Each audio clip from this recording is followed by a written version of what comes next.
সন্তানের মেধাশক্তি বেড়ে যাবে যদি মায়েরা এই দুইটি আমল করে সন্তানের মাথায় ফু দিতে পারেন। রাতের বেলায় সন্তান যখন ঘুমিয়ে যাবে তখন মায়েরা এই দুইটি আমল করে নিয়মিত সন্তানের মাথায় ফু দিবেন, ইনশাআল্লাহ সন্তানের মেধাশক্তি এবং স্মৃতিশক্তি বৃদ্ধি পেয়ে যাবে এবং এই সন্তান হবে অত্যন্ত মেধাবী এবং স্মৃতিশক্তির অধিকারী। ইবনে আব্বাস রাদিয়াল্লাহু তাআলা আনহুর জন্য আল্লাহ নবী সাল্লাল্লাহু আলাইহি ওয়াসাল্লাম যে দোয়া পড়েছিলেন এবং ইবনে আব্বাস রাদিয়াল্লাহু তাআলা আনহু সেই দোয়ার ফলে অত্যন্ত মেধাবী হয়েছিলেন, অনেক হাদিস তিনি মুখস্থ করতে পেরেছিলেন। সেই দোয়া আমি আপনাদেরকে আজকে শিখাইয়া দিব এবং দ্বিতীয় নাম্বার দোয়া হচ্ছে আল্লাহ পাক নিজে সেই দোয়া শিখিয়ে দিয়েছেন স্মৃতিশক্তি এবং মেধা বৃদ্ধির জন্য।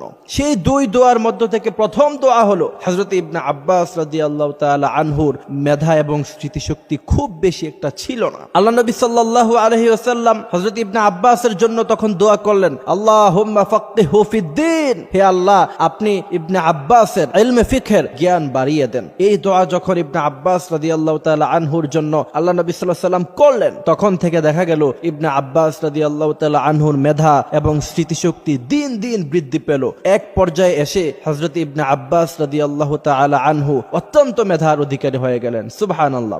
এই জন্য মা বোনদের জন্য প্রথম আমল হলো সন্তান যখন ঘুমিয়ে যাবে নিয়মিত রাতের বেলা তার মাথার মধ্যে এই দোয়া পড়ে ফু দিবেন, আল্লাহুম্মা ফাক্কিহু ফিদ্দীন। এই দোয়া পড়ে সন্তানের মাথায় নিয়মিত ফু দিবেন, ইনশাআল্লাহ সন্তানের মেধা এবং স্মৃতিশক্তি দিন দিন বৃদ্ধি পাবে। এবং দ্বিতীয় নাম্বার যে আমল সেটা আল্লাহ রাব্বুল আলামিন নিজেই শিখিয়েছেন। আপনি অবাক হবেন, আলেম ওলামারা সবাই এই আমল করে করে বড় আলেম হয়েছেন, বড় মুফাসসির হয়েছেন, অত্যন্ত মেধার অধিকারী হয়েছেন। এটা পরীক্ষিত একটি আমল। সেই আমল হচ্ছে রব্বি জিদনি ইলমা, রব্বি জিদনি ইলমা, রব্বি ইশরাহ লি সাদরি ওয়া ইয়াসসির লি আমরি ওয়াহলুল উকদাতাম মিন লিসানি ইয়াফকাহু কওলি। এই দোয়াটা পড়ব, পুরোটা পারলে পুরোটা পড়ব, আর যদি পুরোটা না পারি তাহলে কমসে কম রব্বি জিদনি ইলমা এতটুকু দোয়া নিয়মিত পড়ে বাচ্চার মাথায় ফু দিবেন, বাচ্চার চেহারায় ফু দিবেন, বাচ্চার শরীরে ফু দিবেন, ইনশাআল্লাহ দেখবেন আপনার বাচ্চা দিন দিন মেধাবী হয়ে উঠবে। আপনার বাচ্চা অন্যান্য 8-10টা বাচ্চার মতো হবে না। আপনার বাচ্চাকে দেখতে পাবেন যে সে দিন দিন মেধাবী হয়ে উঠছে। সুবহানাল্লাহি ওয়া বিহামদিহি সুবহানাল্লাহিল আযীম।